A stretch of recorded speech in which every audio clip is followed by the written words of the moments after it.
Bonjour les troisièmes, j'espère que vous allez bien, même s'il y a mon chat qui vient nous embêter.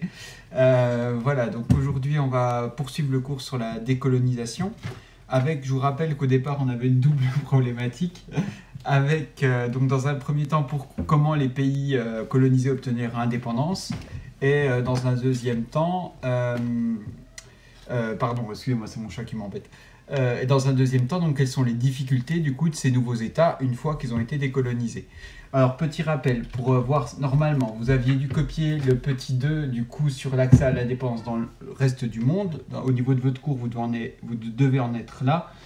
Donc avec la première phase de décolonisation qui touche d'abord l'Asie, donc entre 45 et 55, on avait vu l'exemple de l'Inde et du Pakistan, et ensuite un deuxième mouvement qui va se poursuivre, donc la décolonisation qui va se poursuivre en Afrique, cette fois à partir du milieu des années 50, avec finalement donc l'indépendance de l'Algérie en 1962 par exemple.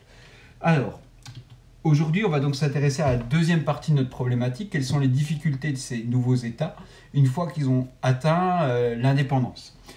D'où le grand 3, les difficultés des nouveaux États. Donc ça peut être copié. Hein. J'ai mis le cours, je mets le cours sur Pronote au fur et à mesure. Dans le contexte de la guerre froide, ne jamais oublier que tout ça est concomitant. Au même moment où se déroule la guerre froide, se déroule la décolonisation. Donc ce sont deux phénomènes contemporains. Donc les nouveaux États indépendants tentent de faire entendre leur voix. C'est la naissance de ce qu'on va appeler le tiers-monde. On reviendra sur cette explication-là. L'objectif du cours, c'est notamment donc de comprendre, de cette petite vidéo, comprendre ce qu'est ce tiers-monde. Donc on va le voir, cette aspiration des nouveaux États à faire entendre leur voix à travers une conférence qui est importante. C'est un des événements à connaître dans le cadre du programme, à savoir la conférence de Bandung. Alors la conférence de Bandung, vous pouvez le trouver sous différents orthographes. J'ai retenu l'orthographe traditionnelle en Europe. Donc cette conférence a lieu en 1955. Elle va donc regrouper tout un ensemble de pays, au total 29 pays d'Afrique et d'Asie, qui vont se rencontrer, des pays nouvellement indépendants, qui vont organiser une grande conférence qui va nous intéresser ici aujourd'hui. Alors, là ici, vous avez sur cette carte, là, en couleur, les pays participants à cette conférence. Bandung, ça se situe ici, en Indonésie, pays qui a obtenu son indépendance. Vous remarquez qu'il y a 5 États organisateurs, tous asiatiques, Pakistan, Inde notamment, et l'Indonésie bien sûr, et ensuite 24 autres États invités qui vont se présenter. Alors vous voyez, donc ce sont comme l'Égypte par exemple, pour la plupart des pays nouvellement indépendants. Pas tous, mais pour beaucoup des pays qui viennent d'obtenir leur indépendance. Et donc ils se retrouvent à Bandung, en Indonésie, pour essayer un petit peu de s'organiser, de former une sorte, entre guillemets, d'alliance, si vous voulez. Donc, on retrouve ici, par exemple, sur cette photographie, les différents dirigeants de ces pays nouvellement indépendants. Vous en connaissez certains. Alors, ici, on a par exemple Nehru pour l'Inde. Vous vous souvenez, le premier ministre de l'Inde, le compagnon de lutte de Gandhi. On a ici Nkrumah pour le Ghana, on a Nasser pour l'Égypte, Sukarno pour l'Indonésie, Tito pour la Yougoslavie. Donc voilà, ces dirigeants qui se retrouvent et qui organisent donc cette grande conférence à Bandung en 1955. Alors attention, la date est importante, 1955. Vous voyez bien que l'ensemble des pays n'est pas décolonisé. Il y a certains pays qui sont toujours sous la domination des puissances coloniales.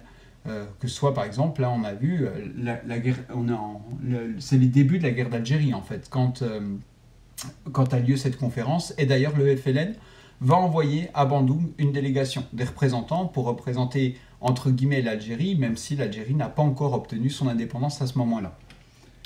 Alors, à la fin de la conférence, du coup, il va y avoir une grande déclaration, une déclaration officielle sur laquelle se mettent d'accord du coup les différents pays participants.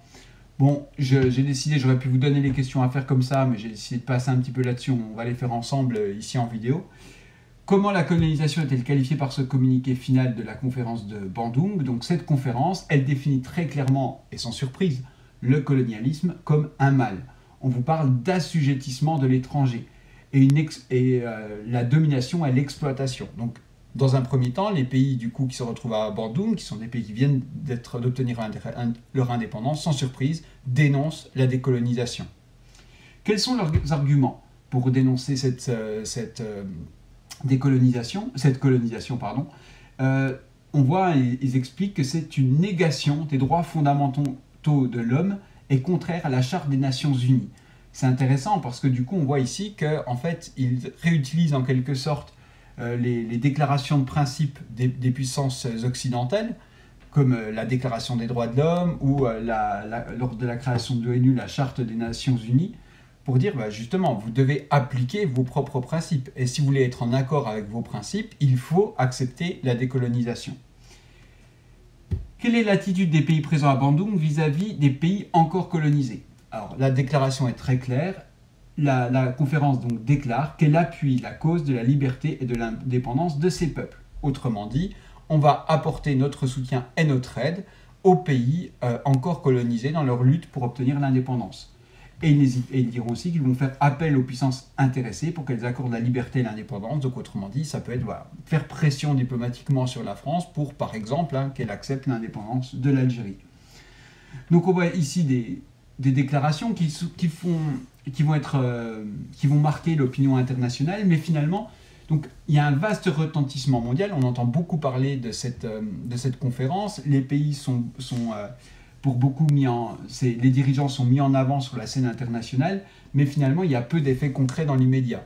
Il y a bien un fonds qui est créé, c'est-à-dire en gros de l'argent, qui a une sorte de tirelire qui est amassé pour venir en aide aux pays qui sont en lutte pour leur indépendance, mais concrètement, il ne se passe pas tant de choses concrètes vis-à-vis de ça. Mais c'est une grande importance symbolique. Parce que, comme le dit Senghor, donc c'est à la fois un poète et le futur président du Sénégal, à propos de Bandung, il dit c'est la prise de conscience de leur dignité par les peuples de couleur. Autre commentaire de Nasser, le dirigeant égyptien, qui a aussi obtenu du coup l'indépendance, il dit que Bandung est l'international des pauvres. International au sens de regroupement, si vous voulez, une sorte d'alliance des pauvres. Alors, pourquoi il utilise ce terme de pauvre? Et on va arriver à notre notion justement de tiers-monde. À Bandung, lors de la conférence, les différents pays présents représentent 55% de la population mondiale. En gros, on a plus de la moitié, les dirigeants représentent plus de la moitié de la population mondiale, alors qu'ils ne produisent que 8% de la richesse mondiale. Donc on voit bien ici que quand Nasser dit c'est une internationale des pauvres, c'est difficile de lui donner tort, parce qu'en effet, les pays à Bandung sont des pays globalement qui, au sortir de la colonisation, sont des pays pauvres. On le voit beaucoup plus tard, ici, vous voyez, 30 ans après, ce qu'on va appeler donc du coup le tiers-monde. Si on a ici les différentes couleurs représentent donc le PNB par habitant, en gros c'est la richesse par habitant, les revenus par habitant, exprimés en dollars. Et on voit très clairement que les pays décolonisés, l'Asie, l'Afrique, sont des pays qui globalement sont pauvres par rapport aux anciennes puissances coloniales.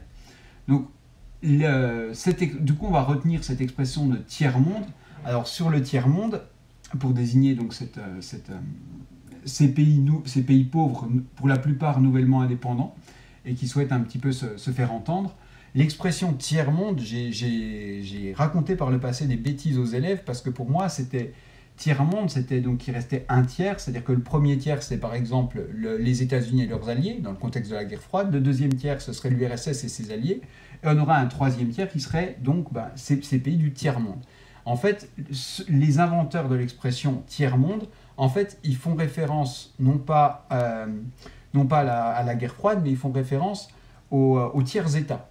Aux tiers-États de l'Ancien Régime. Si vous avez des souvenirs, avant la Révolution française, on disait qu'il y avait 3 ordres, la société divisée en 3 ordres, la noblesse et le clergé qui étaient les 2 ordres privilégiés, et ensuite venait le tiers-État. En gros, qui globalement, alors même si cette situation était très diverse, comme d'ailleurs ces pays du tiers-monde, on a des situations qui sont malgré tout très différentes, donc un tiers-État qui entendait prendre de l'importance, mais qui était affaibli politiquement et économiquement. Ces différents pays présents à Bandung, ils vont se retrouver quelques années plus tard, en 1961, à une autre conférence, la conférence de Belgrade. Et ils vont former ce qu'on appelle le groupe des non-alignés. Alors, je vous lis la déclaration finale. Les participants sont convaincus que l'apparition de pays nouvellement libérés aidera aussi à réduire l'ère des antagonismes, c'est-à-dire des affrontements, des blocs, référence au bloc de l'URSS et au bloc des États-Unis. et à encourager toute tendance visant à affermir la paix et à promouvoir une coopération pacifique entre nations indépendantes et égales. Et du coup, en effet, ces pays nouvellement indépendants, ils ont à se positionner dans le cadre de la guerre froide. On a donc, est-ce qu'ils vont choisir le camp des États-Unis ou le camp de l'URSS une fois qu'ils ont atteint leur indépendance? Alors, en fait, ils vont pas tous choisir la même voie. Il va y avoir des tensions, même qui apparaissent dès la conférence de Bandung, en fait des tensions entre certains pays nouvellement indépendants qui vont se situer plutôt du côté des États-Unis et d'autres plutôt du côté de l'URSS. Et certains vont essayer de mettre en avant une troisième voie, une troisième solution, c'est ce qu'on va appeler les non-alignés. Alors, les non-alignés, pour faire simple, ce sont ceux qui vont refuser de rentrer dans cette opposition entre les deux blocs et qui vont, on pourrait en quelque sorte parler d'une attitude de neutralité, qui vont vouloir être neutres dans l'opposition. Leur position, leur explication, leur argument est assez simple, c'est-à-dire on vient d'obtenir l'indépendance, on vient de devenir libre, c'est pas pour se remettre aussitôt dans le rôle de serviteur des intérêts de l'URSS ou des États-Unis. Donc c'est une volonté qui est assez logique finalement de se constituer comme des non-alignés.